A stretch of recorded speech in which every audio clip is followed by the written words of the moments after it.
trail runner, race organizer, and also key account manager at RaceID.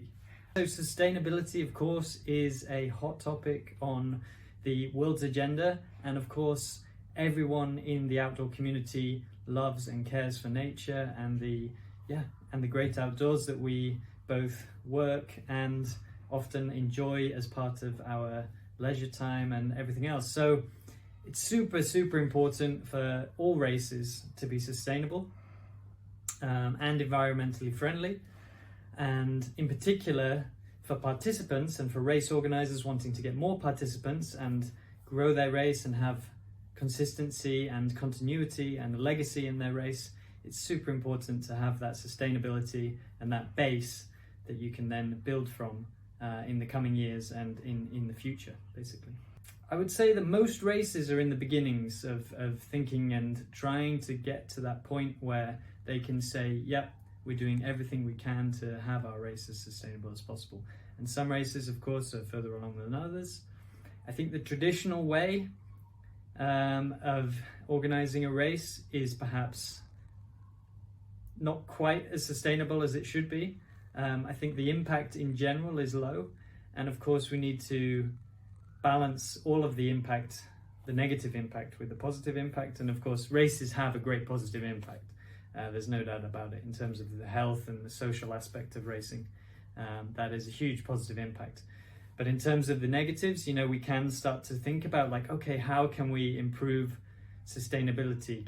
Do we have to give everybody a brand new t-shirt and a piece of metal on the end of a string as their medal?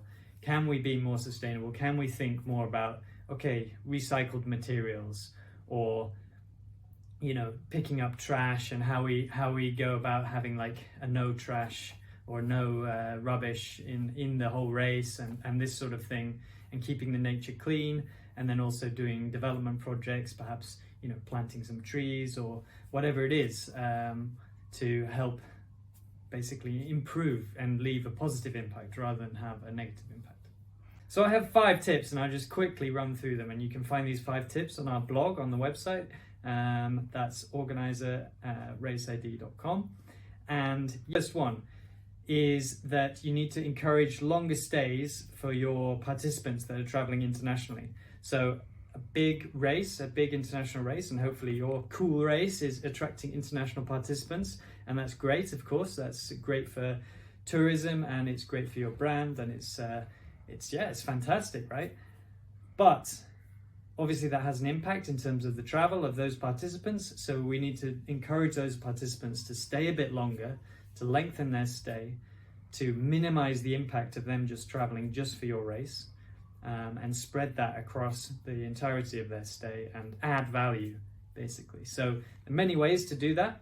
For instance, you can encourage extra wildlife tours or nature tours or things related to your race, and hotels, and have contacts between hotels and other tours and this sort of thing, and basically just think about, okay, how can I create extra value for that international racer? You don't always have to fly to a race, and in particular now in Europe, at least, train travel is very good, and other communal transportation is often exceptional in many places, and races in particular should be thinking about, okay, how can I get my participants here as easy as possible? Where is the nearest bus station? How am I going to get people from the train station? And can I create a community around perhaps sharing lifts as well within the participant base that I have for my race? And in particular, if you have a lot of racers coming from small different cities around where your race is located, then it makes super easy and super much sense to have those competitors traveling together as much as possible and minimizing the travel impact. So there's loads and loads of great new concepts and ways of giving out medals or even t-shirts and all the stuff that racers come to expect, participants come to expect when they experience your cool race. And a recycled metal, for instance, you know, there are different companies making them out of bits of wood or other bits of material, and even companies that are making them from recycled cardboard, and implanting wildflower seeds into that biodegradable cardboard, so that when you're finished with your meadow, you can go outside into the garden, plant your meadow, and in the next year you've got a lovely bunch of wildflowers with the bees buzzing around.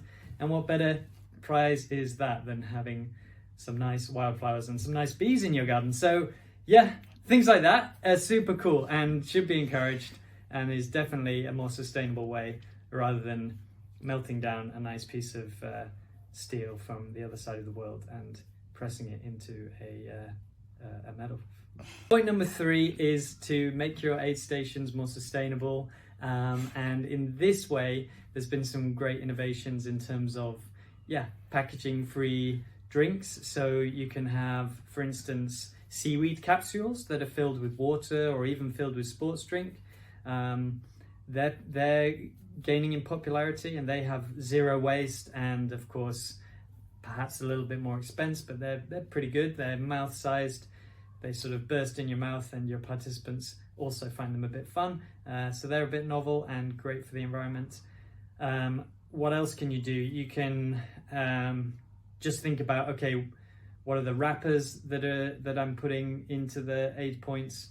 Can I just have like fruit, bananas, biodegradable things there, or open already the packets of whatever it is, an energy bar or something, chop them into pieces that make it easy and minimize the waste. And of course, if people are taking gels, even with the best intention, a gel after it's been used can fall out of a pocket, and that's a bit of a disaster really for the environment if that happens. So yeah, cupless, cup-free races, and races where you have to bring your own is definitely gaining in popularity, and I think that's obviously a great way to minimize that single-use plastic that you often get from cups. So there are many different ways of recycling, of course, but one common thing is using bib numbers, and there are quite many races, established races, that reuse their bib numbers year to year, and that's something that we would encourage as well. Whether it's, you know, a full-on vest that you might see in perhaps a ski race or something like that, that they give their participants and then take back afterwards, or perhaps just even the Tyvek simple bib number that can be reused. Obviously, you know, most races just have those as single use right now, and we would encourage as much reuse and recycling of those items as possible. Plogging is a strange word, isn't it? But it's actually a Swedish word. It sort of combines the word plock, which is like plock, pick up, and the word jog. So yeah, jogging and picking up rubbish at the same time. It's perhaps not the most amazing of inventions, but it's certainly one of the most fun, and you should organize a little group run after your race and run around your race course and see how much rubbish you can find and pick up and put in bags, and then obviously dispose of. And that is a great way to clean up the environment and take care of the local nature. And we would certainly encourage you to have fun, organize a plog, and clean up your local nature.